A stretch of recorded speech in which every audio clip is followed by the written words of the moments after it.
ఈరోజు మనందరం కూడా దేవుని యొక్క వాక్యంలో నుంచి మన హృదయాన్ని దేవునిలో నుంచి తొలగజేసేటువంటి కొన్ని ప్రాముఖ్యమైనటువంటి అంశాలను గురించి మనం ఈరోజు ధ్యానం చేద్దాం. వాల్యూమ్ 1లో అవిశ్వాసం అనేటువంటిది దేవునిలో నుంచి మనల్ని ఏ విధంగా వేరు చేస్తుందో నేను మీకు జ్ఞాపకం చేస్తూ వచ్చాను. ఒకవేళ కనుక మీరు ఆ సర్మన్ను వినకపోతే దీనికంటే ముందు సర్మన్ మీరు వినవలసిందిగా నేను కోరుతున్నాను. మనం ఒకసారి హెబ్రీలకు రాసిన పత్రిక 3వ అధ్యాయము 12వ వచనం కనుక చదివితే అక్కడ ఒక మాట రాయబడి ఉంటుంది. ఏంటంటే, జీవము గల దేవుని విడిచిపోవునట్టి విశ్వాసము లేని దుష్ట హృదయము మీలో ఎవని యందైనను ఒకవేళ ఉండునేమో అని జాగ్రత్తగా చూచుకొనుడి అని అపోస్తలుడైనటువంటి పౌలు జ్ఞాపకం చేస్తున్నాడు. జీవము గల దేవునిని విడిచిపెట్టేటువంటి విశ్వాసము లేని దుష్టమైన హృదయము అంటున్నాడు. అంటే ఒక వ్యక్తి దేవునిలో నుంచి అంటే జీవములో నుంచి ఎప్పుడు సపరేట్ అవుతాడంటే అవిశ్వాసములోనికి వెళ్ళిపోయినప్పుడు. హృదయములోనికి అవిశ్వాసము వచ్చినప్పుడు ఇమ్మీడియట్గా అతడు ఆత్మలో నుంచి శరీరంలోనికి వెళ్ళిపోయి దిగజారిపోతాడనేటువంటిది ఇక్కడ జ్ఞాపకం చేస్తున్నాడు. కాబట్టి మీరు ప్రతి క్షణం కూడా జాగ్రత్తగా చూసుకోవాలి. మీ హృదయములో ఉన్నటువంటి విశ్వాసము దేవుని మీద ఉందా? నిజంగా మీరు దేవుని మీద విశ్వాసం ఉంచుతున్నారా? లేకపోతే పరిస్థితులను చూసి, సమస్యలను చూసి, సవాళ్ళను చూసి, లేకపోతే మీ ముందున్నటువంటి శత్రువును చూసి కృంగిపోతున్నారా? నిరుత్సాహపడుతున్నారా? ఇశ్రాయేలు ప్రజల వలె దేవునికి వెనుదిరిగి ఆయనను దూరం పెడుతున్నారనేటువంటి విషయాలను హెబ్రీ పత్రికలో పౌలు జ్ఞాపకం చేస్తాడనమాట. ఇవన్నీ విషయాలు కూడా నేను వాల్యూమ్ 1లో జ్ఞాపకం చేస్తూ వచ్చాను. ఈరోజు వాల్యూమ్ 2లో 3 విషయాలను నేను జ్ఞాపకం చేస్తాను. Very very very important lessons. ఈ 3 పాఠాలు అనేటువంటివి చాలా ముఖ్యం. మొత్తం 4 విషయాలు. వాల్యూమ్ 1 మొత్తం నేను అవిశ్వాసాన్ని గురించి మాట్లాడుతూ వచ్చాను. ఈ వాల్యూమ్ 2లో 3 విషయాలను చెప్పేసి నేను త్వరగా ముగిచ్చేస్తాను. ఈ వాక్యము ప్రభు మీకు అనుగ్రహించును గాక. మొట్టమొదటిది ఏంటంటే ధనాపేక్ష. ఈ డబ్బుకు హృదయానికి చాలా దగ్గర సంబంధం ఉంటుంది. యేసుక్రీస్తు ప్రభు వారి ఒక మాట అంటాడు. ఏంటంటే మత్తయి సువార్త 6వ అధ్యాయం 21వ వచనంలో, నీ ధనం ఎక్కడ ఉండునో అక్కడనే నీ హృదయం ఉండును అంటాడు. అంటే చూడండి, మన హృదయం ఎక్కడ ఉంటుందంట? డబ్బు ఎక్కడైతే ఉంటుందో అక్కడనే మన హృదయం ఉంటుంది అంటున్నాడు. కాబట్టి పరలోకంలో ధనాన్ని సంపాదించుకోండి. అక్కడ దొంగ ఎవడు దొంగిలించడు, ఎవడు కూడా కన్నం వేసి ఆ డబ్బుల్ని తీసుకెళ్ళడు, చిమ్మెటలు కొట్టవు అని చెప్పేసి యేసుక్రీస్తు ప్రభువారు జ్ఞాపకం చేస్తూ ఉంటాడనమాట. అలా చెప్తూ వచ్చి ఏమంటాడంటే 24వ వచనంలో, మత్తయి సువార్త 6వ అధ్యాయం 24వ వచనంలో, ఎవడును 2 యజమానులకు దాసులుగా నుండనేరడు. అతడు ఒకని ద్వేషించి ఒకని ప్రేమించును, లేదా ఒకని పక్షమున ఉండి ఒకని తృణీకరించును. మీరు దేవునికిని సిరికిని దాసులుగా ఉండనేరరు. అంటే ఎట్ ఏ టైం మనం డబ్బును దేవుణ్ణి సేవించడం అనేటువంటిది ఎట్టి పరిస్థితుల్లో కూడా జరగదు. నేను బ్యాలెన్స్ చేస్తాను, నేను దేవుణ్ణి డబ్బును బ్యాలెన్స్ చేస్తాను అని అంటే మన వల్ల కాదు. అందుకే ఏమంటున్నాడు యేసయ్య, మీరు ధనమునకు దేవునికి సిరికిని దేవునికిని దాసులుగా ఎప్పుడు కూడా ఉండనేరడు. ఒకని ద్వేషించి ఒకని ప్రేమిస్తాడు కదా. కాబట్టి మీరు దేవునికిని సిరికిని దాసులుగా ఉండనేరరు అని ఇక్కడ యేసయ్య జ్ఞాపకం చేస్తున్నాడు. ఈ విషయాలు ధనాపేక్ష కలిగినటువంటి పరిచయులను, శాస్త్రులను చూసి ఆయన మాట్లాడుతూ వచ్చాడు. సరే, ఈరోజు మరి ఆ డబ్బు అనేటువంటిది అవసరమే. మనము ప్రసంగి గ్రంథము 10వ అధ్యాయం 19వ వచనంలో చదివితే అక్కడ ఒక మాట ఉంటుంది, ద్రవ్యము అన్నిటికీ పనికొస్తుంది అంటాడు. ఇప్పుడు మనము పొద్దున్న లేస్తే రాత్రి వరకు ఏ వస్తువులైనా కొనుక్కోవాలన్నా, ఏమి కావాలన్నా మనకేం కావాలండి? డబ్బు కావాలి. Very essential element the currency and money is. డబ్బు అనేటువంటిది అవసరమే. ఆ డబ్బు సంపాదించడం కూడా అవసరమే. భాగ్యము సంపాదించుకోవడానికి సామర్థ్యం దేవుడే ఇస్తానన్నాడు. ఒకరిని ఆశీర్వదిస్తానని కూడా దేవుడే చెప్పాడు. సరే, ఈ డబ్బు అనేటువంటిది ప్రతి వ్యక్తికి కూడా అవసరం. అందుగురించే మనం డబ్బు సంపాదించడానికి ఉద్యోగాలు చేస్తాం, వ్యాపారాలు చేస్తాం, లేకపోతే నానా విధములైనటువంటి ప్రయత్నాలు చేస్తాం. ఎవరికి చేతనైనంత పనులు చేస్తూ ఉంటారు. కొంతమంది వ్యవసాయం చేస్తారు, కొంతమంది బిజినెస్లు చేస్తూ ఉంటారు, కొంతమంది ఉద్యోగాలు చేస్తారు, కూలీ పనికి వెళ్తారు. నానా విధములైనటువంటి పనులు చేసుకుంటూ వాళ్ళు సంపాదించుకుంటారు. ఆ సంపాదించుకున్నటువంటి డబ్బును ఖర్చు చేస్తారు. ఖర్చు చేయడం అంటే ఆహారం కొనుక్కోవడము, లేకపోతే సొంత ఇల్లు కట్టుకోవడానికి, వస్త్రాలు కొనుక్కోవడానికి, చదువులకు, పిల్లలకు, ఇక నానా విధాలైనటువంటి వాటికి వినియోగించుకుంటారు. ఇది మంచిదే. ఇది ఒక వ్యవస్థను దేవుడే తయారు చేశాడు. సరే, ఇప్పుడు డబ్బు అన్నిటికీ అవసరం వస్తుంది. కానీ ఈ డబ్బును సంపాదించేటువంటి క్రమంలో ధనాపేక్ష గనక ఒకవేళ ఒక వ్యక్తి లోపలికి గనక వస్తే అతడు ఎంత దిగజారిపోతాడు, ఏ విధంగా తను పతనమవుతాడు, ఏ విధంగా దేవునిలో నుంచి అతడు దూరం అవుతాడు అనేటువంటి విషయాలను ఈరోజు మనం క్షుణ్ణంగా అధ్యయనం చేద్దాం. ఇది చాలా ఇంపార్టెంట్ సబ్జెక్ట్. డబ్బు విషయంలో చాలామంది తప్పుడు నిర్ణయాలు తీసుకొని, లేకపోతే టెంప్టెడ్ అయ్యి, అంటే వాళ్ళు శోధనకు గురై దేవునిలో నుంచి తొలగిపోయినటువంటి వ్యక్తులు చాలామంది ఉన్నారు. కాబట్టి ఈ సబ్జెక్టును మీరు చాలా జాగ్రత్తగా వినాల్సిందిగా నేను కోరుకుంటున్నాను. సరే, ఇప్పుడు ఒకవేళ కనుక మనం డబ్బు విషయంలో కనుక మనము ఒక స్పష్టమైనటువంటి అవగాహన అనేటువంటిది మనకు లేకపోతే, దేవుడు కనుక ఒక ప్రత్యక్షతనిచ్చి మనల్ని రూపాంతరపరచకపోతే మనం చాలా బలహీనపడి కృంగిపోయేటువంటి అవకాశం ఉంది. పరిశుద్ధ గ్రంథంలో చాలామంది వ్యక్తులు దేవునితో ఉన్నటువంటి వారే, యేసుక్రీస్తు ప్రభుతో నడిచినటువంటి వారే, దేవుని యొక్క ప్రవక్తలతో నడిచినటువంటి వారే కృంగిపోయి కనుమరుగైపోయినట్టుగా మనం చూస్తాం. కాబట్టి ధనాపేక్ష అనేటువంటిది చాలా డేంజరస్ థింగ్ అనేటువంటిది ఈరోజు నేను జ్ఞాపకం చేస్తున్నాను. డబ్బు సంపాదించడం ముఖ్యమే. ఆ సంపాదించే క్రమంలో మనం తీసుకునే నిర్ణయాలు మనకున్నటువంటి ధనాపేక్షను సూచిస్తాయి. కాబట్టి ఆ సైడ్ మనము ఈరోజు అధ్యయనం చేద్దాం. ఒకవేళ మీరు ఉద్యోగాలు చేస్తే దేవుడు మీకు ఇచ్చింది ఆ ఉద్యోగం మంచిదే, వ్యాపారం మంచిదే, ఇవన్నీ కూడా మంచిదే. అయితే డబ్బు సంపాదించే విషయంలో మీరు జెన్యూన్గా ఉండకుండా ఒకవేళ తప్పు దారిలోనికి వెళ్తే, ధనాపేక్ష కలిగి ఒకవేళ ఇతరుల ఆస్తిని తినాలని చూసినా, మోసాలు చేసినా, లేకపోతే లంచాలు తీసుకున్నా, లేకపోతే నానా విధములైనటువంటి అడ్డదారుల్లో కనుక వెళ్తే ఇతరుల ఆస్తిని లాక్కున్నా, ఇవన్నీ కూడా ఒక వ్యక్తిని ఏ విధంగా పతనం చేస్తాయి, ఏ విధంగా దేవునిలో నుంచి తొలగించేస్తాయి అనేటువంటిది ఈరోజు మనం చూద్దాం. సరే, ఈ సమయంలో మనము మొట్టమొదటిదిగా ఇస్కరియోతు యూదాని గురించి మనం చూద్దాం. మనం ఉదాహరణలుగా చూస్తూ మనం ఈ వాక్యాన్ని ధ్యానించుకుందాం. ఇస్కరియోతు యూదా అనేటువంటి ఆయన యేసుక్రీస్తు ప్రభువారి యొక్క 12 మంది శిష్యుల్లో ఒకడు. 11 మందిని ఏ విధంగానైతే దేవుడు ఏర్పాటు చేసుకున్నాడో అదే విధంగా ఇస్కరియోతు యూదాను కూడా దేవుడు ఏర్పాటు చేసుకున్నాడు. ఏ విధంగానైతే ఇద్దరిని పంపాడో సువార్త పరిచర్య నిమిత్తం, ఇస్కరియోతు యూదాను కూడా దేవుడు పంపించాడు. ఎన్నో అద్భుతాలు, ఆశ్చర్యకార్యములు, సూచక క్రియలు ఇస్కరియోతు యూదా ద్వారా కూడా దేవుడు చేశాడు. అయితే ఇస్కరియోతు యూదా జీవితంలో ఈ ధనాపేక్ష అనేటువంటిది ఎట్లా వచ్చింది అనేటువంటిది ఈరోజు మనం చూద్దాం. ఒకసారి మనం గనక ఇస్కరియోతు యూదాను గురించి మనం అధ్యయనం చేస్తే, యోహాను సువార్త 12వ అధ్యాయంలో 6వ వచనంలో ఒక మాట రాయబడి ఉంటుంది. ఏంటంటే, ఇస్కరియోతు యూదా దగ్గర డబ్బు సంచి అనేటువంటిది యేసుక్రీస్తు ప్రభువారు ఉంచాడు.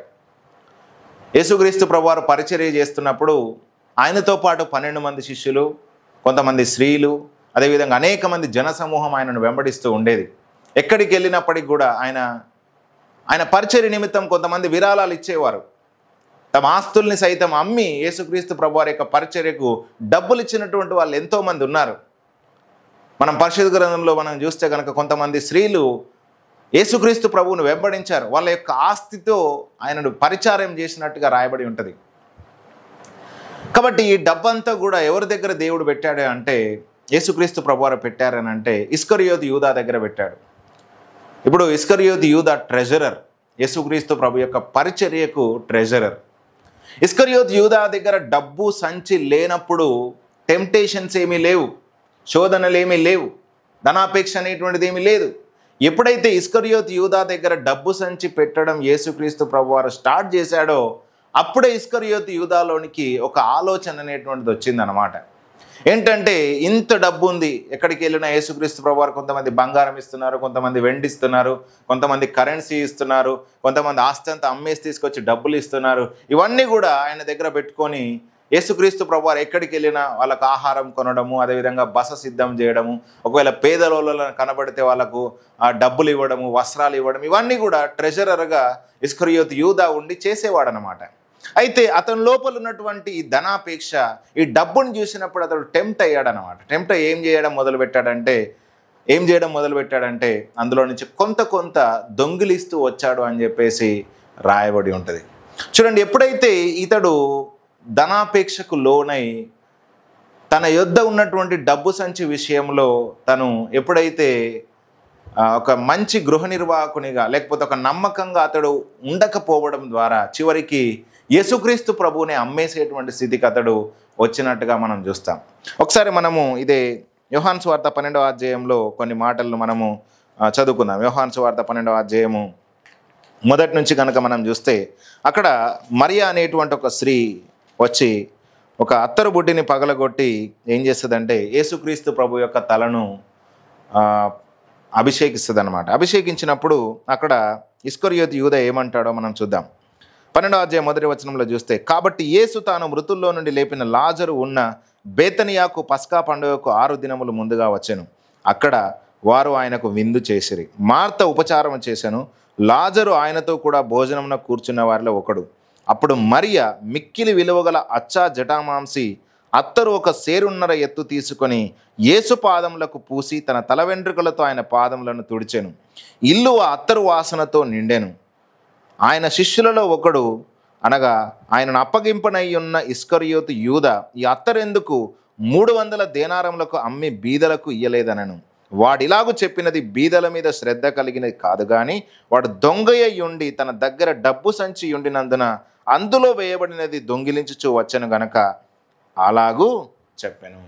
చూడండి, ఇక్కడ ఇస్కరియోతు యూదాను గురించి యోహాను సువార్త 12వ అధ్యాయంలో రాస్తున్న మాట ఏంటంటే, యేసుక్రీస్తు ప్రభువుకు ఆ యొక్క అత్తరు బుడ్డి పగలగొట్టి ఆయనను అభిషేకించి ఆ అత్తరును వేస్ట్ చేశారు అని చెప్పేసి ఇక్కడ యూదా మాట్లాడుతూ ఉన్నాడు అనమాట.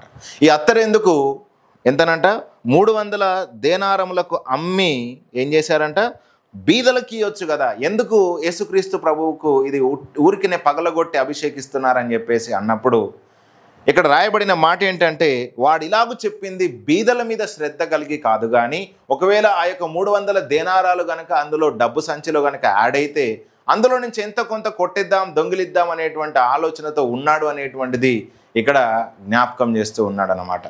అంటే చూడండి, ఇక్కడ ఇస్కరియోతు యూదా గనక ఒకవేళ ఆయన యుద్ధ గనక డబ్బు సంచి అనేటువంటిది పెట్టకపోతే సమస్య అనేటువంటిదే వచ్చేది కాదు. You will be tempted when you have everything. ఎప్పుడు నువ్వు శోధించబడడానికి అవకాశం ఉంటుంది అని అంటే, నీకు ఒక స్థాయి వచ్చినప్పుడు, లేకపోతే నీ దగ్గరికి డబ్బు వచ్చినప్పుడు, నీ దగ్గర అధికారం వచ్చినప్పుడు, నువ్వు అందరికంటే గొప్ప స్థాయిలోనికి వెళ్ళినప్పుడు, అన్ని ఇచ్చినప్పుడు శోధించబడడానికి అవకాశం ఉంటుంది. ఏమి ఇవ్వకుండా శోధించబడడం అనేటువంటిది జరగదు. ఒకవేళ నీ జీవితంలో నువ్వు ఒకవేళ గొప్ప స్థాయిలోనికి లేకుండా మామూలుగా ఉన్నావు అని అంటే నువ్వు ధన్యుడవు, ధన్యురాలవు. ఎప్పుడైతే నువ్వు ఎదగడం ప్రారంభం చేస్తావో, ఉన్నతమైనటువంటి స్థానంలోనికి రావడం ప్రారంభం చేస్తావో, అప్పుడు శోధనలు అనేటువంటివి ఎక్కువ అవుతాయి. ఒకవేళ నువ్వు ప్రాపర్గా సిద్ధపడకుండా ఒకవేళ కనుక నువ్వు ఎదిగితే పడిపోయేటువంటి ప్రమాదం ఉంది. మేబీ ఇస్కరియోతు యూదా అంతకంటే ముందు ఒకవేళ తను డబ్బును హ్యాండిల్ చేసినటువంటి వ్యక్తి కావచ్చు, తనకు అందులో నైపుణ్యం అనేటువంటిది ఉండొచ్చు. ఒకవేళ దేవుడే యూదాను టెంప్ట్ చేయడానికి తన చేతిలో ఈ యొక్క డబ్బు సంచి అనేటువంటిది పెట్టి ఉండవచ్చు. ఏదేమైనప్పటికి కూడా యూదా డబ్బు విషయంలో కనుక ఒకవేళ తను జాగ్రత్తగా ఉండి, తను గనక ఒకవేళ ఆ డబ్బు సంచిలో ఉన్నటువంటి డబ్బు విషయంలో తను జాగ్రత్తగా ఉంటే గనుక యేసుక్రీస్తు ప్రభువును అమ్మేటువంటి స్థాయికి తను దిగజారిపోయేటటువంటి వాడు కాడు.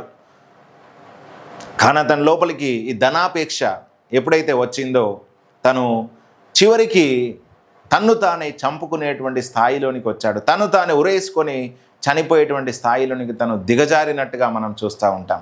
కాబట్టి ఈరోజు ఈ వాక్యం వింటున్నటువంటి నా ప్రియమైన స్నేహితులారా, సహోదర సహోదరులారా, మనము ఇదేమవుతుందిలే, ఈ కొంచెమే కదా, లేకపోతే ఇదే కదా, ఏమవుతుందిలే అని చెప్పేసి మనం చిన్న చిన్న విషయాలలో మనము తీసుకునేటువంటి ఆ నిర్ణయాలు అనేటువంటివి, డబ్బు విషయంలో మనము అపేక్షించేటువంటి విషయాలు అనేటువంటివి కొన్నిసార్లు మనల్ని దేవునికి దూరంగా చేస్తాయనేటువంటిది ఈరోజు నేను మీకు స్పష్టంగా జ్ఞాపకం చేస్తున్నాను.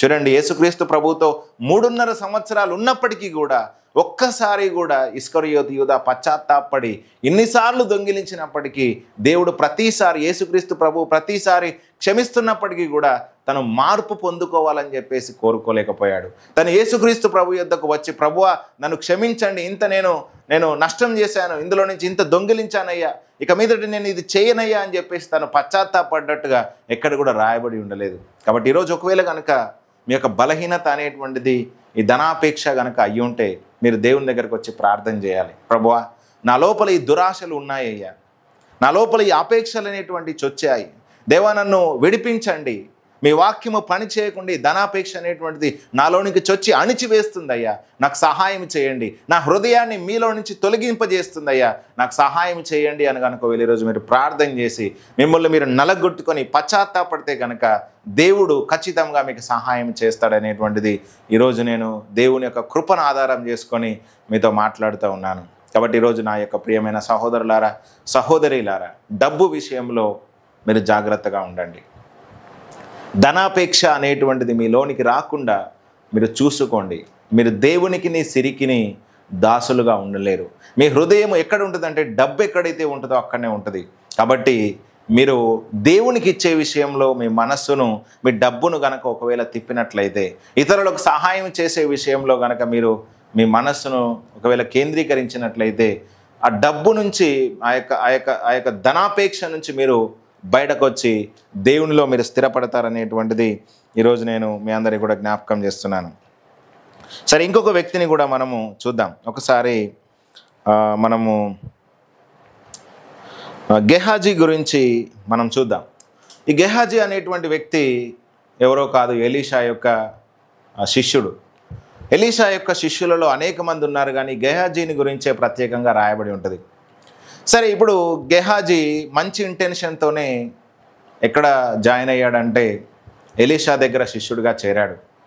అనేక సంవత్సరాలు ఎలీషాకు పరిచర్య చేస్తూ వస్తున్నాడు. గనురాలైన స్త్రీ విషయంలో కావచ్చు, అంతకంటే ముందు అనేక మంది శిష్యులు ఎలీషా దగ్గర ఉన్నారు. అందులో గెహాజీ అనేటువంటి వాడు ప్రముఖుడు.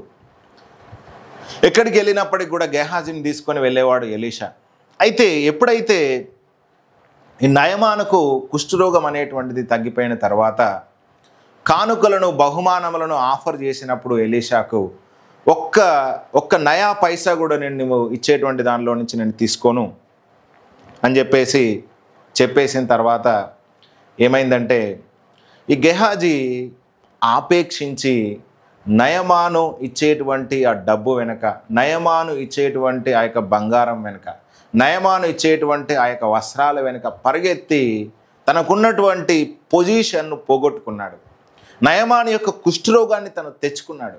ఎంత అధ్వాన్నమైనటువంటి విషయం, ఒక గొప్ప స్థితి. ఒకవేళ కనుక నేను అనుకుంటాను, ఒకవేళ ఎలీషా పోతే ఎలీషా తర్వాత గెహాజీ ఎలీషా స్థానాన్ని తీసుకోవాల్సినటువంటి స్థితి. ఏలియా తర్వాత ఎలీషా ఏ విధంగానైతే అయ్యాడో, ఎలీషా తర్వాత గెహాజీ ఒక ప్రవక్తగా స్థిరపడాల్సినటువంటి వ్యక్తి చివరికి ఈ ధనాపేక్షను జయించక, ఈ దురాశ తన లోపల ఉండడం వల్ల చివరికి తన కుటుంబం మొత్తానికి, తన వంశానికి మొత్తానికి ఆ రోగాన్ని తెచ్చిపెట్టుకున్నట్టుగా తను ఇక్కడ మనం ఉదాహరణగా చూడవచ్చు. కాబట్టి ఈ సమయంలో నేను ముఖ్యంగా జ్ఞాపకం చేసే మాట ఏంటంటే, మనము టెంప్ట్ అయ్యే అవకాశాలు ఉంటాయి. మనం ఎదుగుతున్నప్పుడు, డబ్బు చూస్తున్నప్పుడు, మన జీవితంలో అనేకమైనటువంటి అత్యున్నతమైనటువంటి శిఖరాలకు ఎదుగుతున్నప్పుడు శోధించబడేటువంటి అవకాశం ఉంటుంది. అక్కడ మనము జయించగలిగినప్పుడు, అక్కడ మనము ఓవర్టేక్ చేసినప్పుడు ఖచ్చితంగా మన జీవితంలో గొప్ప ప్రతిఫలాన్ని మనం చూడగలుగుతాం. ఒకసారి మనం అపోస్తలుడైనటువంటి పౌలును కనుక చూస్తే అతడు గొప్ప సాక్ష్యం ఇస్తాడు. ఏంటంటే, ధనాపేక్షను, అదేవిధంగా లోభత్వాన్ని కప్పిపెట్టేటువంటి మాయా వేషాలు మేము వేయట్లేదు. ఎక్కడికి వెళ్ళినా మేము స్పష్టంగా క్రీస్తును ప్రకటిస్తున్నాం. ఎవని యొద్ద నుంచి వెండి కానీ బంగారాన్ని కానీ మేము ఆశించట్లేదు. మా చేతులతో కష్టపడి మేము పని చేస్తున్నాం. మాతో పాటు ఉన్నటువంటి వారి అవసరాలను తీర్చడానికి ఈ నా చేతులే కష్టపడ్డాయి అని చెప్పేసి పలుమార్లు కూడా అపోస్తలుడైనటువంటి పౌలు జ్ఞాపకం చేస్తాడు. కాబట్టి ఈ సమయంలో మనందరం కూడా ఒక విషయంలో ఖచ్చితంగా జాగ్రత్తగా ఉండాలి. ఏంటంటే డబ్బు విషయంలో. డబ్బు లేకపోతే మనం జీవించలేము ఈ భూమి మీద. కానీ డబ్బు కొరకే మనం జీవించట్లేదు. దాని వెనుక మనం పరిగెత్తాల్సిన అవసరం లేదు. కాబట్టి జాగ్రత్తగా మనం దేవునితో మనం కనెక్షన్లో ఉన్నప్పుడు, డబ్బు విషయంలో మనం చాలా జాగ్రత్తగా ఉన్నప్పుడు, ఈ ధనాపేక్షను మనం చంపివేసి దేవునితో మనము సన్నిహిత సంబంధంలో ఉన్నప్పుడు ఖచ్చితంగా మనము అభివృద్ధి పొందుతామనేటువంటిది ఈ సమయంలో నేను మీ అందరికి కూడా జ్ఞాపకం చేస్తున్నాను. ఒకసారి మనము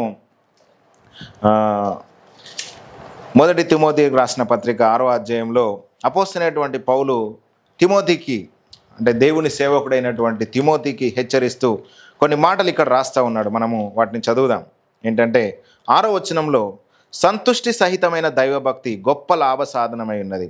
మనం ఈ లోకంలోనికి ఏమీ తేలేదు, దీనిలో నుండి ఏమీ తీసుకొని పోలేము. కాగా అన్నవస్త్రములు గలవారమై ఉండి వాటితో తృప్తి పొంది ఉందము.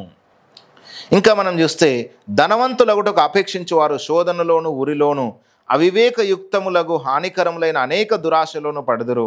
అట్టివి మనుష్యులను నష్టములోను నాశనములోను ముంచివేయును. ఎందుకనగా ధనాపేక్ష సమస్తమైన కీడులకు మూలము.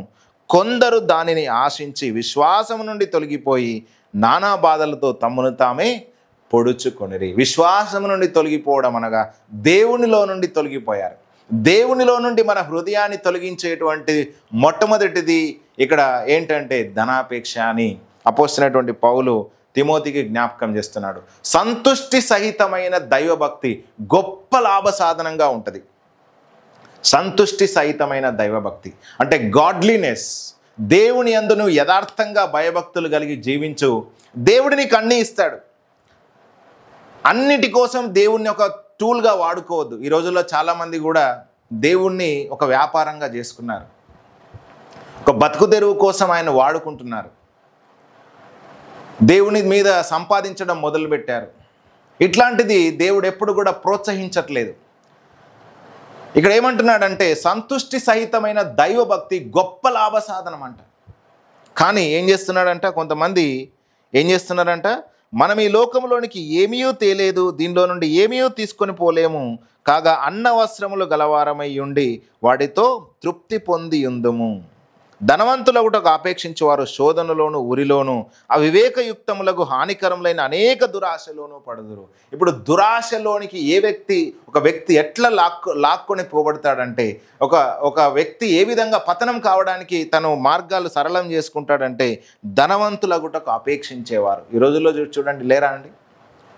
తొందరగా నేను గొప్పవాడిని అయిపోవాలి, తొందరగా నేను కోటీశ్వరుని అయిపోవాలి, తొందరగా నేను డబ్బు సంపాదించి గొప్పవాడిని అయిపోవాలి, తొందరగా నేను వాహనాలు కొనుక్కోవాలి, తొందరగా నా యొక్క కుటుంబము ఉన్నతమైన స్థానంలోనికి వెళ్ళిపోవాలని చెప్పేసి ఎంతమందిని మోసం చేయట్లేదు, ఎంతమందిని నానా విధములైనటువంటి అవస్థలు పెట్టి వాళ్ళ యొక్క డబ్బును లాగేసుకుంటున్నారు.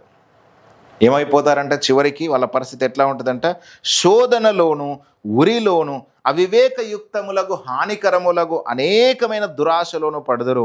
అట్టివి మనుషులను నష్టములోను నాశనంలోనూ ముంచివేయను. చివరికి వాళ్ళ పరిస్థితి ఎట్లా అయిపోతుందంటే నాశనంలోనికి వెళ్తుందంట. చూడండి, చాలామంది మీరున్నటువంటి ప్రాంతంలో ఎంతమంది డబ్బు వెనకాల పడి తమ జీవితాన్ని తమ కుటుంబాన్ని నాశనం చేసుకున్నారు. నష్టపోలేదా అండి గెహాజీ జీవితం, వాళ్ళ కుటుంబం? అదేవిధంగా ఇస్కరియోతు యూదా. మనం చూస్తే పాత నిబంధన గ్రంథంలో ఆఖాను శపితమైన దాన్ని ముట్టొద్దు అని చెప్పేసి అన్నప్పుడు ఒక పెద్ద వెండి కమ్మిని తీసుకెళ్ళి తన ఇంట్లో దాచిపెట్టుకున్నాడు. చివరికి తన కుటుంబం మొత్తం కూడా చనిపోయింది. అననీయ సప్పిరాలు ఏకమై పొలం అమ్మారు, దానిలో కొంత దాచిపెట్టుకున్నారు. చివరికి పరిశుద్ధ ఆత్మదేవుణ్ణి మోసం చేసి వాళ్ళిద్దరి ప్రాణాలని పోగొట్టుకున్నారు. దురాశ అనేటువంటిది వారిని నష్టములోనూ నాశనంలోనూ ముంచివేసినట్టుగా ఇక్కడ మనం చూస్తూ ఉన్నాం. కాబట్టి దేవుణ్ణి యథార్థంగా నువ్వు ఆరాధించు. నీకున్న దానిలో నువ్వు ఆయనను కొనియాడుతూ ఉండు. లేని వాటి వెనుక నువ్వు పరిగెత్తాల్సిన అవసరం లేదు. దేవుడు నీకు సమయానికి అనుగుణంగా నీకు ఇస్తాడు. అంతవరకు నువ్వు ఓపిక కలిగి ఉండు. అంతేగాని ఇష్టానుసారంగా చేయకూడని పనులు చేస్తూ తీసుకోకూడని నిర్ణయాలు తీసుకొని యథేచ్ఛగా నువ్వు ప్రయత్నాలు చేస్తూ ఉంటే అది చివరికి నష్టంలోనికి నాశనంలోనికి తీసుకెళ్తుంది అని సమయంలో నేను దేవుని సేవకునిగా నేను ఈరోజు మాట్లాడుతున్నాను. కాబట్టి మనం వచ్చేటప్పుడు ఈ భూమి మీదకి ఏమీ తీసుకురాలేదు, మనం వెళ్ళేటప్పుడు కూడా మనం ఏమీ తీసుకొని పోలేము. ఎవరైనా తీసుకెళ్తారండి మీరు వెళ్ళేటప్పుడు? నువ్వు ఎన్ని కోట్లు సంపాదించినా, ఎన్ని డబ్బులకు అధిపతివైనా, ఎంత అధికారం ఉన్నా, ఎంత హోదా ఉన్నా, నువ్వు వెళ్ళేటప్పుడు ఖాళీ చేతులతోనే వెళ్ళాలి. కాబట్టి ఏమంటున్నాడంటే భక్తుడు ఇక్కడ, మనం ఈ భూమి మీద ఉన్నప్పుడు అన్న వస్త్రములు గలవారమై సంతృప్తిగా జీవిస్తే చాలు. అంతకు మించిన ఆనందం ఇంకేముంటుందండి? చూడండి, కొంతమంది వాళ్ళ పిల్లలకని కోట్లు కూడబెట్టి వెళ్తారు. పేదవాన్ని మోసం చేసి, లేకపోతే ఇంకొకరిని డబ్బు దొంగిలించి, లేకపోతే అన్యాయంగా అక్రమంగా మోసాలు చేసి, ఇది అది కూడేసుకొని చివరికి వెళ్ళిపోయేటప్పుడు అదంతా తీసుకొని వెళ్తారా అండి? ఉట్టి చేతులతోనే పోతారు. మరి అట్లాంటి దానికి ఎందుకు ఆ దురాశ, ఎందుకు ఆపేక్ష కలిగి అనేకులను మోసం చేసి, అన్యాయం చేసి, నష్టం చేసి, నువ్వేదో కోట్లకు పడగలెత్తి చివరికి ఏం జరుగుతుంది? చివరికి ఏం తీసుకెళ్తావు? నువ్వు ఏమీ తీసుకెళ్ళవు, ఖాళీ చేతులతోనే వెళ్తావు. ఈ మోసము, ఈ పాపమంతా ఒడిగట్టుకొని చివరికి నువ్వు సంపాదించుకునేది నరకమే, చివరికి నువ్వు సంపాదించుకునేది ఒక శాపమే. కాబట్టి ఈరోజు ఈ వాక్యం వింటున్న నా ప్రియమైన సహోదరులారా, స్నేహితులారా, ధనాపేక్షను చంపివేయండి. మీ హృదయాల్లో కనుక ఒకవేళ అట్టి దురాశ కనుక ఉంటే దాన్ని ఈరోజు తీసివేయమని ప్రార్థన చేయండి.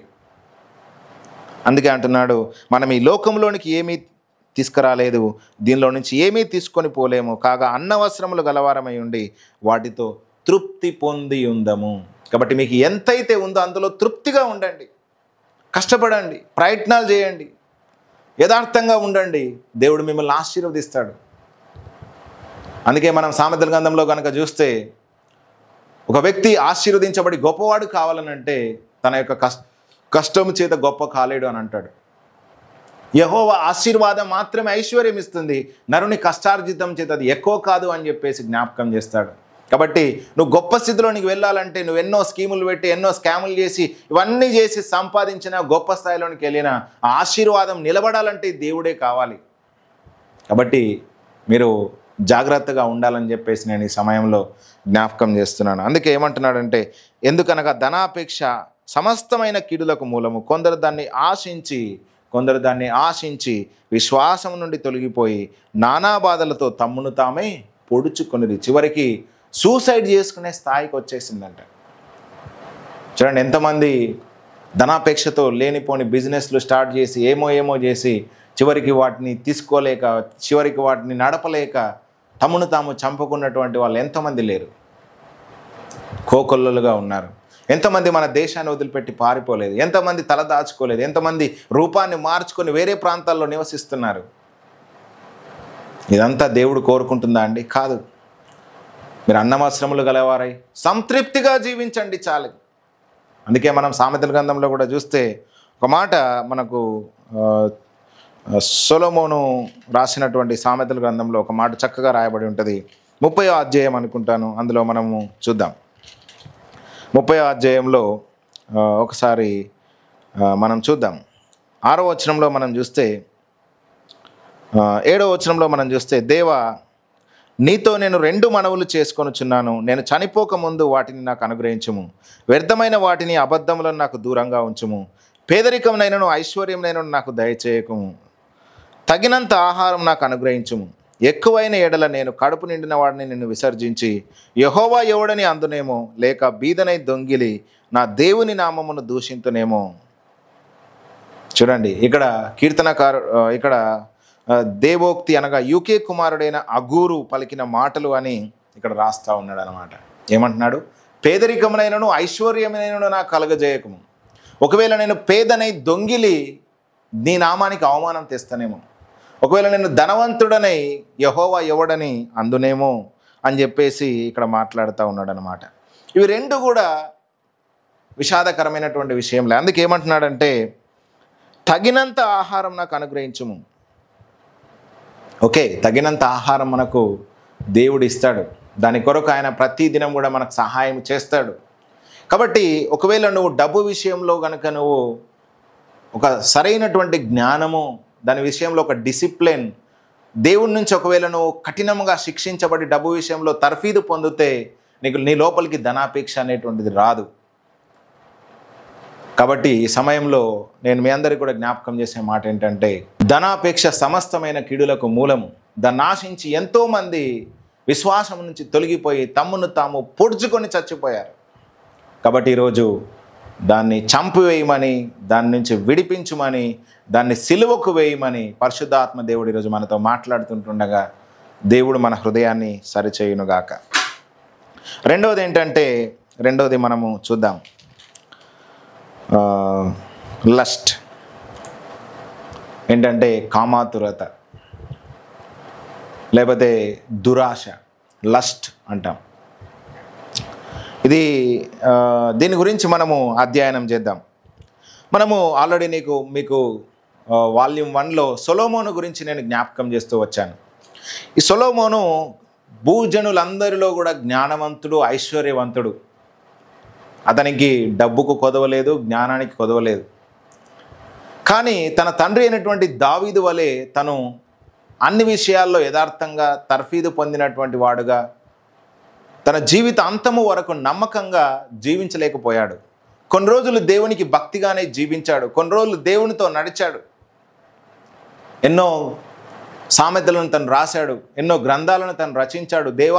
దేవుని జ్ఞానాన్ని పొందుకొని గొప్పగా పేరు ప్రఖ్యాతలు సంపాదించినటువంటి వ్యక్తి సొలొమోను. కానీ తన యొక్క అంత్య దినాల్లో, తన చివరి దినాల్లో తన యొక్క పరిస్థితి ఎట్లా అయిపోయిందని అంటే, దేవుని యొద్ద నుంచే తన హృదయం తొలగిపోయిందంట. ఎంత విషాదకరమైనటువంటి విషయం అండి. తను ప్రార్థించినప్పుడు దేవుని మహిమ మందిరం మొత్తం నింపింది. దేవునితో ముఖాముఖిగా మాట్లాడినటువంటి వ్యక్తి ఈ సొలొమోను. ఇంత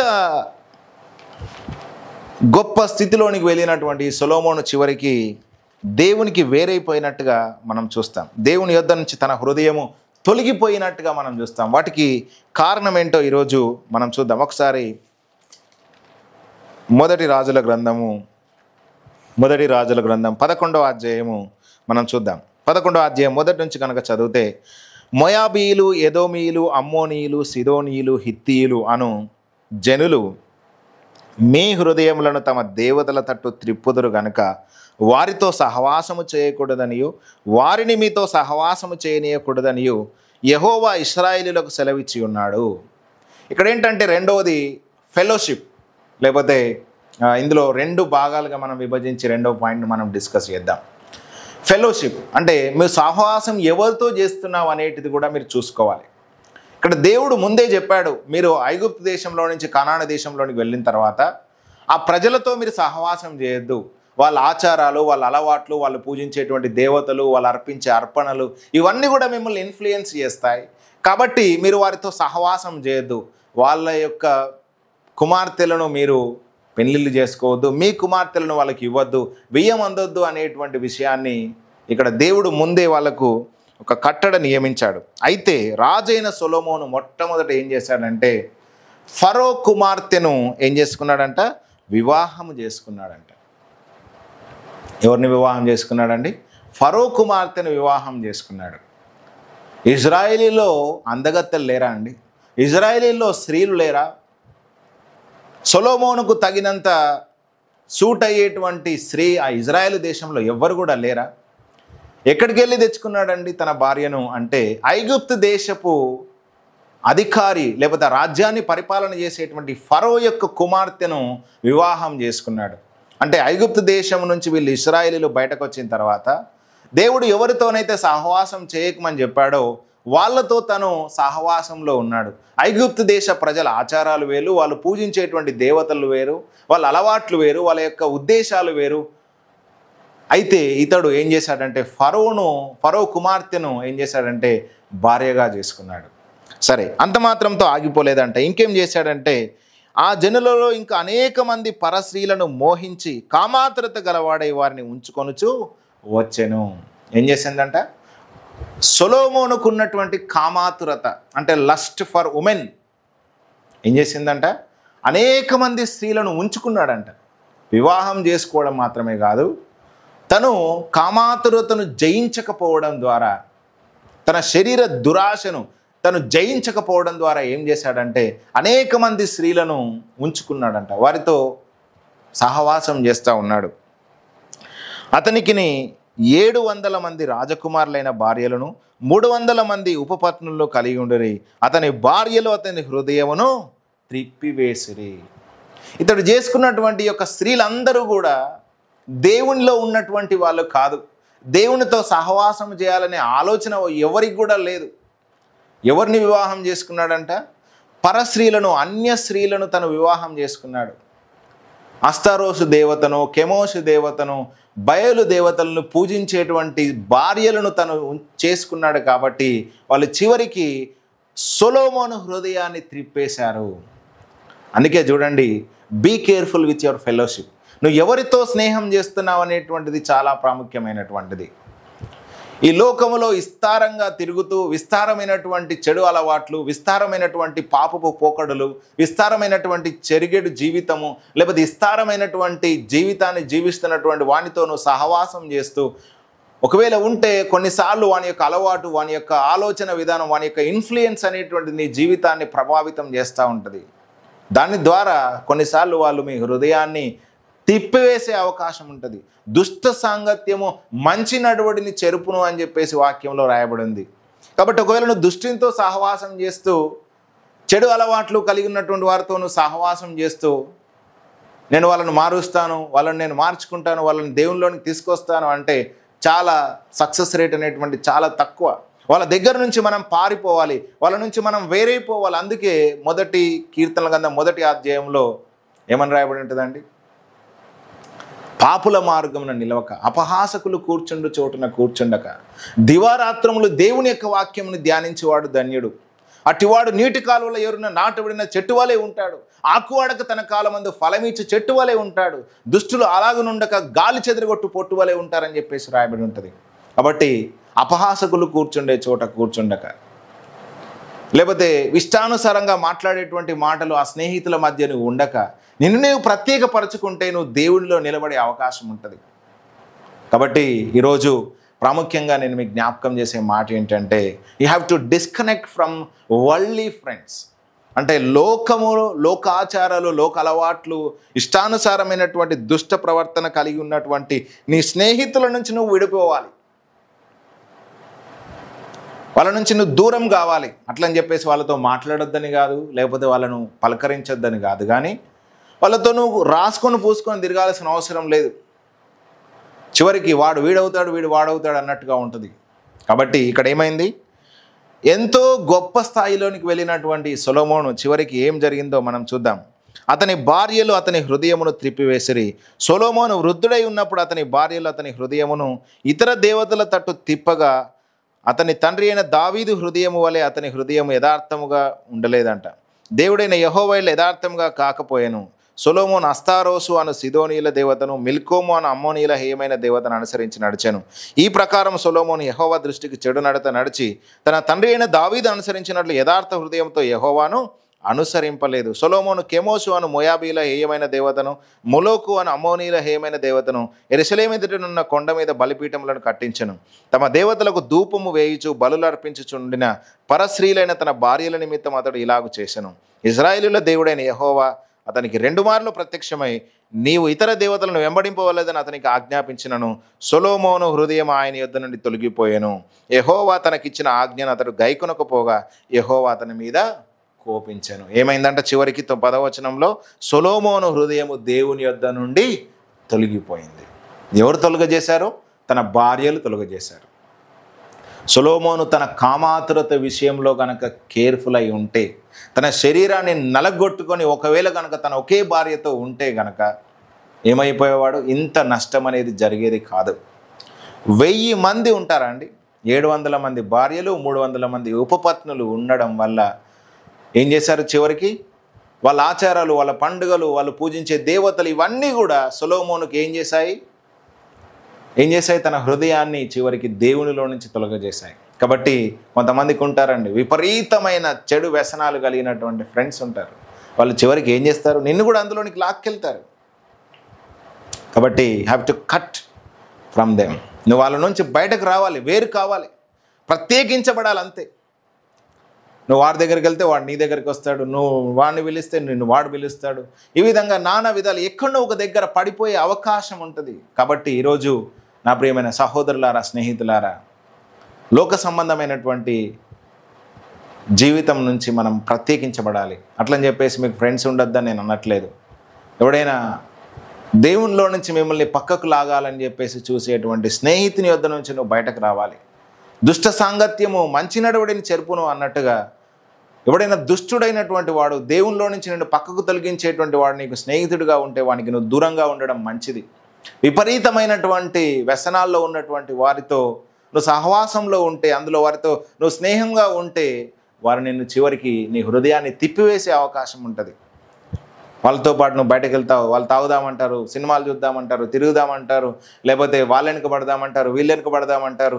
ఇవన్నీ కూడా ఏం చేస్తాయంటే నిన్ను చివరికి నష్టంలోనూ నాశనంలోనూ ముంచేస్తాయి. దేవుని యొద్ద నుంచి మిమ్మల్ని దూరం చేస్తాయి. కాబట్టి ఈరోజు నా ప్రియమైన స్నేహితులారా, సహోదర సహోదరులారా, ఇక్కడ ముఖ్యంగా జ్ఞాపకం చేసే మాట ఏంటంటే, గొప్ప జ్ఞానవంతుడు, గొప్ప ఐశ్వర్యవంతుడైనటువంటి సొలొమోను చివరి వరకు తన జీవితంలో దేవుని మీద తన హృదయాన్ని నిలిపినట్టుగా ఇక్కడ రాయబడి ఉండలేదు. హృదయము దేవుని యొద్ద నుండి తొలగిపోయిందంట. 2 మార్లు ప్రత్యక్షమై మాట్లాడినప్పటికీ అతడు గ్రహించలేనటువంటి స్థితిలోనికి వెళ్ళాడంట. చూడండి, ఈ రోజుల్లో కూడా ఈ వాక్యం వింటున్న నీతో కూడా దేవుడు మాట్లాడుతూ ఉన్నాడు, నిన్ను కూడా హెచ్చరిస్తూ ఉన్నాడు. నా సహోదర సహోదరులారా, you have to disconnect from worldly friends. లోక సంబంధమైనటువంటి జీవితాన్ని జీవిస్తున్నటువంటి ఆ యొక్క స్నేహితుల నుంచి మీరు పక్కకు రండి, బయటకు రండి. Have to disconnect from them. ఎప్పుడైతే నువ్వు వారి నుంచి డిస్కనెక్ట్ అవుతావు, నువ్వు ఆత్మలో అభివృద్ధి చెందడం ప్రారంభం చేస్తావు. లేకపోతే ఏదో ఒక రోజు నిన్ను దేవునిలో నుంచి వాళ్ళు బయటకు తీస్తారు. కొంతమంది చూడండి, ఆ స్త్రీ ఏమంటుందంటే, అన్యుణ్ణి చూసి నేను వాడిని మార్చుకుంటానని చెప్పేసి వివాహం చేసుకుంటుంది. చివరికి ఈమె అందులో కలిసిపోతుంది.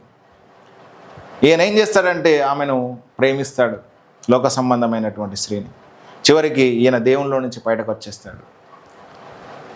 అందుకే మనం కొరింథీయులకు రాసిన పత్రికలో మనం చూస్తే, దేవునికి లోకానికి ఏం సంబంధం? విశ్వాసికి అవిశ్వాసికి పాలెక్కడిది? క్రీస్తుకు బెలియాలకు ఏం సంబంధం? క్రీస్తు యొక్క అవయవములను తీసేసి వేశ్యతో మనం కలుపుతామా అని చెప్పేసి విషయాలను జ్ఞాపకం చేస్తూ ఉంటాడనమాట. కాబట్టి మీ ఫెలోషిప్, మీరు ఎవరితో సహవాసంలో ఉన్నారు అనేటువంటిది మీరు జాగ్రత్తగా చూసుకోవాలి. వాళ్ళు మిమ్మల్ని, మీ హృదయాన్ని దేవునిలో నుంచి తిప్పేసే అవకాశం ఉంటుంది. చూడండి, కొంతమంది స్త్రీలు విపరీతంగా ఆ పక్కనున్న ఇండ్ల వాళ్ళతో లేకపోతే వీళ్ళతో వాళ్ళతో ఏం చేస్తారంటే క్లోజ్గా ఫ్రెండ్షిప్లో ఉంటారు. చివరికి వాళ్ళు ఏం చేస్తారు? మీ హృదయాన్ని తిప్పేస్తారు. కాబట్టి జాగ్రత్తగా ఉండండి. లోకంలో ఉంటున్నప్పుడు అందుకే పౌలు అంటాడు, ఈ లోకాన్ని విడిచిపెట్టి వెళ్ళిపోమని మిమ్మల్ని మీతో చెప్పట్లేదు, కానీ జాగ్రత్తగా ఉండండి అని చెప్తున్నాడు. కాబట్టి రెండవది ఏంటంటే ఫెలోషిప్. ఏంటిది? సహవాసం. మీరు ఎవరితో సహవాసం చేస్తున్నారనేది ముఖ్యం. దాంతోపాటు ఎక్స్టెన్షన్గా కామాతురత, అంటే నీ యొక్క కోరికలను కనుక నువ్వు అదుపులో పెట్టుకోకపోతే అది చివరికి నిన్ను దేవునిలో నుంచి తీసేస్తుంది అనేటువంటిది కూడా నేను జ్ఞాపకం చేస్తున్నాను. చూడండి, యోసేపు ఏం చేశాడండి? దినదినము ప్రతిరోజు కూడా ఆ పోతీఫరో యొక్క భార్య తనను బలవంత పెట్టినప్పటికీ తను ఒప్పలేదంట. తను దేవుని యందు భక్తి గలవాడై, భయభక్తులు గలవాడై ఉండి చివరికి ఏమయ్యాడంటే ఆమె యొద్ద నుంచి పారిపోయాడు. అతడు ఏం తప్పు చేయలేదు, కానీ తీసుకెళ్ళి 2 సంవత్సరాలు జైల్లో వేశారు. అనేక సంవత్సరాలు ఆ జైల్లో తను బాధించబడ్డాడు. కానీ చివరికి యోసేపు ఐగుప్తు దేశానికి ప్రధానమంత్రి అయ్యాడు. దేవుడు అతన్ని గొప్పగా ఆశీర్వదించాడు. కాబట్టి ఈరోజు ఒకవేళ కనుక నువ్వు వారి నుంచి డిస్కనెక్ట్ అయిన యందు దేవుని యందు భయభక్తులు కలిగినటువంటి జీవితాన్ని కనుక ఒకవేళ జీవిస్తే తప్పకుండా నువ్వు హెచ్చించబడతావు, తప్పకుండా నువ్వు ఆశీర్వదించబడతావు అనేటువంటిది ఈరోజు నేను మీ అందరికీ కూడా జ్ఞాపకం చేస్తున్నాను. ఒక మాట మనము చూద్దాం. 1 తెస్సలోనికీయులకు రాసిన పత్రిక 4వ అధ్యాయము 4వ వచనంలో మనం చూస్తే కనుక, మీలో ప్రతి వాడును దేవుని ఎరగని, 3వ వచనం నుంచి మనం చూద్దాం. మీరు పరిశుద్ధులగుటయే, అనగా మీరు జారత్వమునకు దూరంగా ఉండుటయే దేవుని చిత్తము. మీలో ప్రతి వాడును దేవుని ఎరగని అన్యజనుల వలె కామాభిలాష యందు కాక పరిశుద్ధత యందు ఘనత యందు తన ఘటమును ఎట్లు కాపాడుకొనవలెనో అది ఎరిగి ఉండుటయే దేవుని చిత్తము. 7వ వచనంలో, పరిశుద్ధులగుటకే దేవుడు మనలను పిలిచెను కానీ అపవిత్రులుగా ఉండుటకు పిలువలేదు. కాబట్టి ఉపేక్షించువాడు మనుష్యుని ఉపేక్షింపడు కానీ మీకు తన పరిశుద్ధాత్మను అనుగ్రహించిన దేవునినే ఉపేక్షించుచున్నాడు. మీలో పరిశుద్ధాత్మ దేవుడు ఉన్నాడు. ఈ పరిశుద్ధాత్మ దేవుడిని నువ్వు ఉపేక్షించినట్టు, పరిశుద్ధాత్మను ఉపేక్షిస్తే నువ్వు దేవుణ్ణే ఉపేక్షించినట్టు. కాబట్టి ఈరోజు పరిశుద్ధులుగా జీవించడానికి దేవుడు మనల్ని పిలిచాడు. కాబట్టి మీ దేహములో, మీ యొక్క అవయవముల్లో ఈ యొక్క దురాశ, ఈ కామాభిలాష అనేటువంటిది ఉండడానికి వీల్లేదు. కాబట్టి ఈ సమయంలో నేను ముఖ్యంగా జ్ఞాపకం చేసే మాట ఏంటంటే, దేవుని ఎరగని అన్యజనులకు ఈ ఆశలు ఉంటాయి. వాడు ఇష్టం వచ్చినవి చూస్తాడు, ఇష్టం వచ్చినట్టుగా మాట్లాడతాడు, ఇష్టం వచ్చినట్టుగా అసహ్యంగా ప్రవర్తిస్తాడు, ఇష్టం వచ్చినవి చూస్తాడు. వానికి ఒక పద్ధతి అంటూ ఉండదు. వానితో నువ్వు సహవాసం చేసి అందులో నువ్వు దిగజారిపోతూ ఉంటే నువ్వు అపరిశుద్ధునిగా, అపవిత్రునిగా అవుతావు. పరిశుద్ధాత్మ దేవుడు నీలో దుఃఖపడుతూ ఉంటాడు. ఇంకా నువ్వు ఆయనను ఉపేక్షిస్తున్నట్టుగా అవుతుంది అన్నమాట. కాబట్టి ఈ సమయంలో నేను ముఖ్యంగా జ్ఞాపకం చేసే మాట ఏంటంటే, పరిశుద్ధత యందును ఘనత యందును తన ఘటమును ఎట్లు కాపాడుకొనవలనో అది ఎరిగి ఉండుటే దేవుని చిత్తము. కాబట్టి నీ యొక్క శరీరాన్ని, నీ యొక్క దేహాన్ని ఏ విధంగా కాపాడుకోవాలో, ఏ విధంగా ఘనమైన దానిగా నువ్వు ఉంచుకోవాలో, ఏ విధంగా నీ శరీరాన్ని పవిత్రంగా ఉంచుకోవాలో అది ఎరిగి ఉండుటే దేవుని చిత్తము అంటున్నాడు. కాబట్టి అన్యజనుల వలె, నీతో సహవాసం చేసేటువంటి వారి వలె నువ్వు పని చేసే చోట, నువ్వు ఉండే చోట వాళ్ళు ఇష్టానుసారంగా జీవిస్తారు. అన్యజనులు, దేవుని ఎరగనటువంటి వాళ్ళు. వాళ్ళకు నిబంధన లేదు, వాళ్ళకు దేవుని ఆత్మ లేదు. కాబట్టి చీకటి సంబంధమైనటువంటి జీవితాన్ని వాళ్ళు జీవిస్తున్నారు. అలా గనుక నువ్వు జీవిస్తే చివరికి పరిశుద్ధ ఆత్మను నువ్వు ఉపేక్షించిన వాడవుతావు.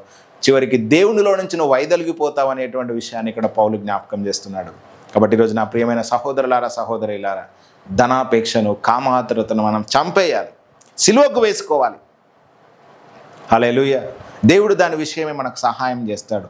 దాని విషయమే మనం నలగొట్టుకుంటున్నప్పుడు, మనల్ని మనము ఆ యొక్క సిలువకు వేసుకుంటున్నప్పుడు దేవుని ఆత్మ ద్వారా జయించడానికి కావలసిన సామర్థ్యాన్ని ఆయన మనకు అనుగ్రహిస్తాడు. ఒకవేళ కనుక దాని విషయమై నువ్వు ప్రార్థించక, దాన్ని జయించకుండా ఉంటే చివరికి నువ్వు దేవునిలో నుంచి బొత్తిగా వేరే అవకాశం ఉంటుందని ఈరోజు నేను ప్రేమతో మనవి చేస్తున్నాను. కాబట్టి ఖచ్చితంగా కామాభిలాషను, అదేవిధంగా కామాతురతను నువ్వు చంపుకోవాలి. ఒకవేళ మీకు వివాహం కాకపోతే వివాహం చేసుకోండి. ఓ స్త్రీ, నువ్వు తప్పకుండా వివాహం చేసుకో. ఆ ఆశలు, ఆ కోరికలు నిన్ను రేపుతా ఉంటే వివాహం చేసుకో. పురుషుడా, నువ్వు వివాహం చేసుకో, మంచిది. అందుకే కొరింథీయులకు రాసిన పత్రిక 7వ అధ్యాయంలో ఏమంటాడంటే, కామతప్తులగుట కంటే వివాహం చేసుకునుట మేలు అంటాడు. కాబట్టి నువ్వు ఆ కోరికలను జయించకపోతే నువ్వు వివాహం చేసుకో, అందులో నుంచి నువ్వు బయటపడతావు. అలా చేసుకోకుండా ఒంటరిగా ఉంటూ, చూడకూడని చూస్తూ, చేయకూడని పనులు చేస్తూ, ఆ వేశ్యలతో తిరుగుతూ ఇవన్నీ చేస్తే మంచిదా నీ జీవితానికి? కాబట్టి ఈరోజు నా సహోదరులారా, సహోదరులారా, ప్రేమతో మిమ్మల్ని మనవి చేసేది, హెచ్చరించేది ఏంటంటే, దేవుడు మీ హృదయంలో నివసిస్తున్నాడు. మీరు ఆయన యొక్క ఆలయమై ఉన్నారు. కాబట్టి మీ అవయవాలను, మీ యొక్క దేహాన్ని తీసుకెళ్ళి అపవిత్రమైనటువంటి వాటికి అప్పగిస్తే అది మంచిది కాదు. దేవుని ఆలయాన్ని పాడు చేస్తే ఆయన ఊరుకుంటాడు అనేటువంటి విషయాన్ని మనం 1 కొరింథీయులకు రాసిన పత్రికలో మనం చూస్తాం. కాబట్టి మీరు విలువ పెట్టి కొనబడిన వారు, కాబట్టి దేహముతో దేవుని గణపరచండి అని చెప్పేసి రాయబడి ఉంటుంది. కాబట్టి మనకు వెల చెల్లించాడు యేసుక్రీస్తు ప్రభువారు, తన ప్రాణాన్ని అర్పించాడు. మనం ఆయన సొత్తై ఉన్నాం. కాబట్టి ఈరోజు మనం దేహముతో దేవుణ్ణి గణపరిచే పనులనే మనం చేద్దాం. సొలొమోను ఏ విధంగానైతే మిస్టేక్ చేశాడో ఆ విధంగా మనం మిస్టేక్ చేయడానికి వీల్లేదు. ఇంకొక ఉదాహరణ కూడా మీకు చూపిస్తాను. మనం సంసోను యొక్క జీవితాన్ని కూడా మనం చూస్తే, సంసోను కూడా ఈ విషయంలో ఫెయిల్ అయిపోయాడు. చివరికి ఏమైపోయాడండి? గుడ్డివాడుగా ఫిలిస్తీన్ల చేతిలో పడ్డాడు. చివరికి తను మరొకసారి పశ్చాత్తాపడి ప్రార్థన చేసినప్పుడు అనేక వేల మందిని తను చనిపోయేటప్పుడు చంపేశాడు.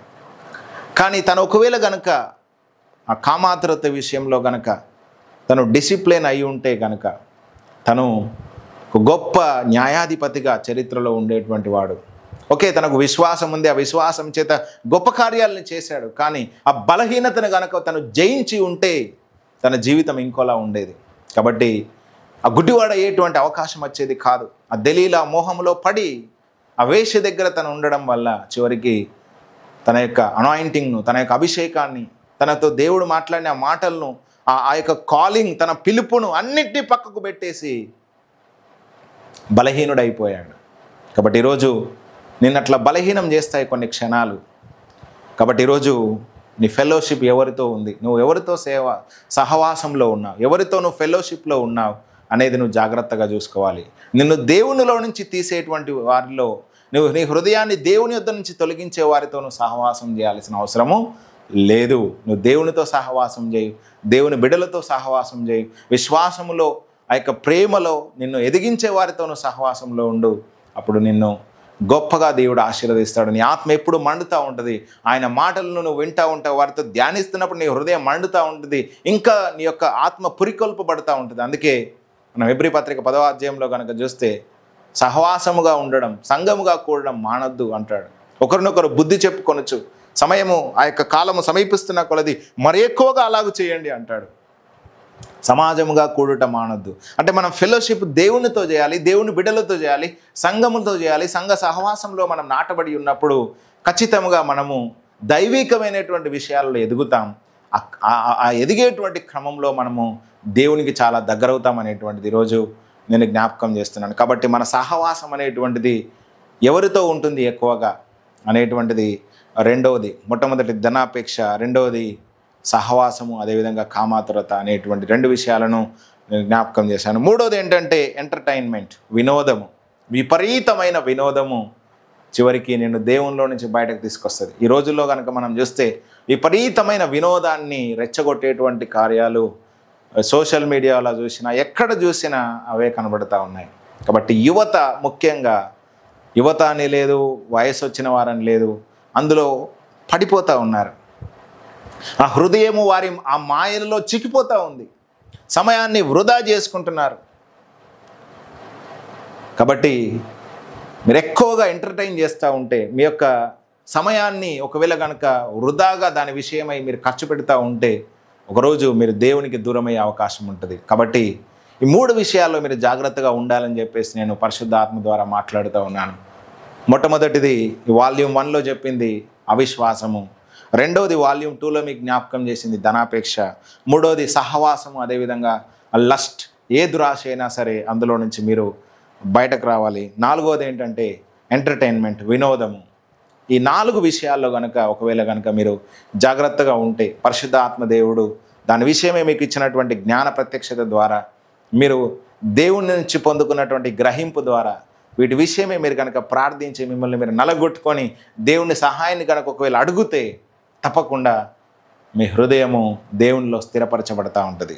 మీరు అంతకంతకు వేరుపారిన వారై క్రీస్తులో స్థిరముగా నిలిచి బహుగా ఫలిస్తారనేటువంటిది రోజు నేను జ్ఞాపకం చేస్తున్నాను. అందుకే కొరింథీయులకు రాసిన పత్రిక 11వ అధ్యాయంలో పౌలు అంటాడు, క్రీస్తు ఎడల ఉన్న సరళత నుంచి ఆ యొక్క మీ మనస్సును ఒకవేళ అపవాది ఎక్కడ చెరుపుతాడో అని నేను జాగ్రత్త పడుతున్నాను. హవ్వను ఆ రోజు ఏ విధంగానైతే మోసం చేశాడో ఈరోజు మిమ్మల్ని కూడా అపవాది కుయుక్తితో మోసం చేస్తాడేమో అని నేను బహుగా భయపడుతున్నానని చెప్పేసి పౌలు అంటున్నాడు. కాబట్టి ఈరోజు ఈ యొక్క కడవరి దినాల్లో మనం ఉంటున్నాం. ఎక్కడ అపవాది ఎక్కడ మోసం చేసి మిమ్మల్ని దేవునిలో నుంచి పక్కకు తీసుకొచ్చేటువంటి అవకాశం ఉందేమో అని ఈరోజు జాగ్రత్త పెడుతూ నేను మిమ్మల్ని హెచ్చరిస్తూ మాట్లాడుతున్న మాట ఏంటంటే, క్రీస్తులో మనం నిలిచి ఉందాం. ఈ అంత్య దినాల్లో ఉంటుండగా దేవుని యందు భయభక్తులు కలిగి ఆయన మార్గాల్లో మనం నడుద్దాం. అట్టి కృప పరిశుద్ధాత్మ దేవుడు మనకు అనుగ్రహించును గాక. ఈ సమయంలో మనం ప్రార్థన చేసుకుందాం. నజరేయుడా యేసయ్యా, మీరు ఇంతవరకు మాట్లాడిన ప్రతి మాటను బట్టి వందనాలు దేవా. ధనాపేక్షను మేము చంపివేయాలన్నారు. అదేవిధంగా మేము ఎవరితో సహవాసంలో ఉండావో చూసుకోవాలన్నారు. అదేవిధంగా ఆయన కామాతురతను, కామాభిలాషను మేము చంపుకోవాలన్నారు. అదేవిధంగా వినోదము, ఎంటర్టైన్మెంట్ విషయంలో కూడా మేము జాగ్రత్తగా ఉండాలని చెప్పారు. కాబట్టి తండ్రి 3 విషయాల్లో మేము జాగ్రత్తగా ఉండడానికి మీరు సహాయం చేయండి. ప్రభా, మాలో నిరంతరం ఉండడానికి మీ ఆత్మను మాలో ముద్రింపజేశారు. కాబట్టి దేవా, మీ యొక్క ఆత్మను మేము ఎప్పుడు కూడా దుఃఖపెట్టకుండా, ఎప్పుడు కూడా నిర్లక్ష్యము చేయకుండా మీకు మేము ప్రాధాన్యతనిస్తూ, పరిశుద్ధాత్మ దేవుడా మీరు మాలో ఎప్పుడు తన్ని మండుతూ ఉండునట్లుగా, మేము మీకు ఎప్పుడు కూడా తండ్రి దాని అవకాశం ఇచ్చేవారుగా, మాలో తండ్రి మీరు ఆనందించేవారుగా ఉండునట్లుగా సహాయం చేయండి. ఎప్పుడు కూడా మీ ఆత్మను తండ్రి మార్పకుండా, ఎప్పుడు కూడా నాయన తండ్రి ప్రభా మీలో నుంచి మేము వేరు కాకుండా ఎల్లప్పుడూ తండ్రి మీలో ఏకమై ఉండినట్లుగా సహాయం చేయమని, వాక్యమైన ప్రతి ఒక్కరిని దీవించమని, ఈ వాక్యం వారి హృదయాల్లో ఫలించినట్లుగా అనుగ్రహించమని యేసునామమున ప్రార్థిస్తున్నాము తండ్రి. ఆమేన్. అందరికీ వందనాలండి. దేవుడు ఈ వాక్యం ద్వారా మీతో మాట్లాడి ఉన్నాడని నేను నమ్ముతున్నాను. ఒకవేళ ఈ వాక్యం ద్వారా దేవుడు మిమ్మల్ని దర్శిస్తే తప్పకుండా మీ యొక్క కామెంట్ సెక్షన్లో చేయండి. అదేవిధంగా మీ బంధువులకు, మీ స్నేహితుల యొక్క వాక్యాన్ని షేర్ చేయండి. ఒకవేళ కనుక ఈ ఛానల్ను సబ్స్క్రైబ్ చేసుకోకపోతే ఇప్పుడే సబ్స్క్రైబ్ చేసుకోండి. ఇంకా 10 మందికి మీరు పరిచయం చేయండి. దేవుడు మిమ్మల్ని, మీ కుటుంబాన్ని బహుగా దీవించును గాక. Thank you for watching. God bless you.